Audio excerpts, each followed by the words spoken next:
a nut. Now it's just putting out a lot of heat. And that's when we start really seeing last video, and you should go check that one out. We can't quite touching them against the dry ice, rock or steel. What were the dry ice? One more thing that we want to test is to see what happens if we take a bunch of our dry ice. Curious to see how the arc is going to react. Let's give it a chance. First off, with just the arc concentrated on the dry ice, I've seen anything carved through dry ice. Orange hot. And when I put the hot rods directly in contact with dry ice in a furnace with a blowtorch, or even by pouring no time flat, they just tunnel. That way you never miss out on the funnel. Does a pretty good job of carving right through this solid carbon dioxide rods and touch them to the dry ice itself. I also really liked the look of when we had it in just a couple of seconds and still causing it to take them apart from each other even when there's no odds. Beautiful. So that does anything.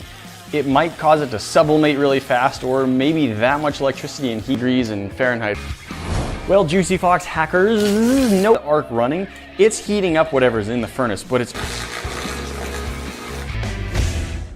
YouTuber with the dry ice directly. Not the heat from the arc, but just the arc. Heat will cause. And here, that box up at the top will transport you directly to our or Celsius, and it's easily hot enough to melt glass. All right, my first question was to see how the arc itself interacts with our dry ice. Sublimate fastest of all is if it's in physical contact with something, putting it in the furnace or anything like that. It wasn't that sublimate quickly on. Oh, it's pretty cool. It's like arcing down inside it. Oh boy. Yet, just hit the bomb to get in the club now. The other box will show you what rods themselves a lot. You can see that they are glowing orange when I just Swiss cheese ball or a blob. I don't think I can even call that ball shaped. Melted down. Chunk of dry ice. I'm also dry ice or powdered dry ice. To start off, let's see the result. All lit up quite a bit. Looked very neat. Does not melt, but does do some really cool stuff. That quick, it was still just sort of molten metal onto it. Today, we're gonna see what happens if we throw it in our mini arc furnace. Dry ice into full of holes. All right, we've got a little metal nut here, and we're just gonna melt that right. For Juicy Fox hackers wanted to know what would happen if we put dry ice in our mini arc. These like in carbon rods put out a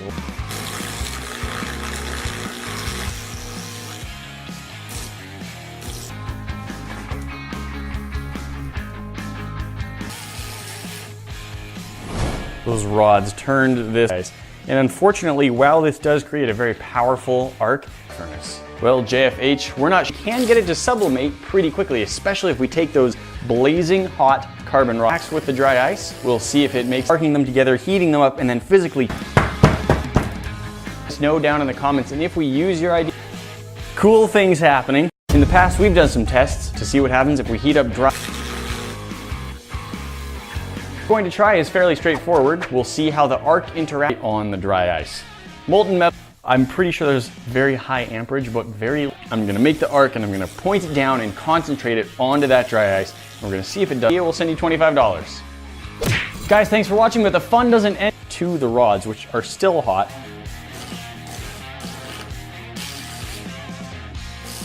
Melt dry ice in the arc furnace. We see it melt or sublimate faster than normal, and we'll see if it's any different with solid pieces of dry ice with the rods underneath. That was a really cool underglow.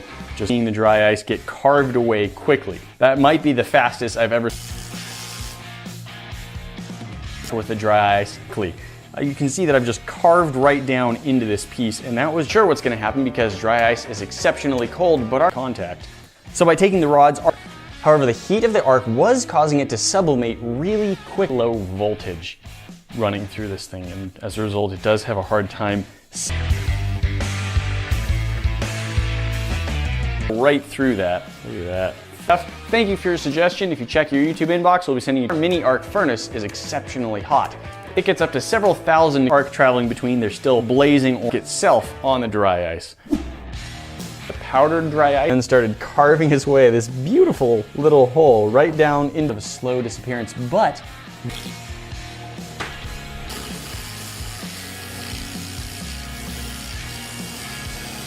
it doesn't really have the ability to separate very far. Ice, crush it up into a powder and then put that into the arc furnace. Just by touching it, separating out much. All right, lot of heat.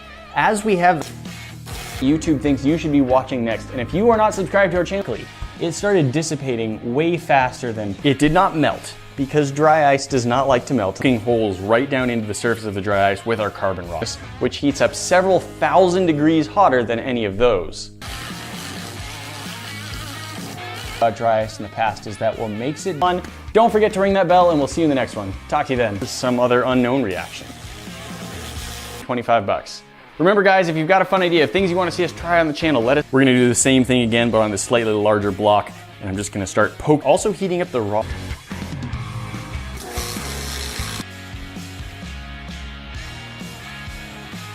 That is when we started seeing it dissipate quick unless you have it under extreme pressure. And this is just normal atmospheric pressure.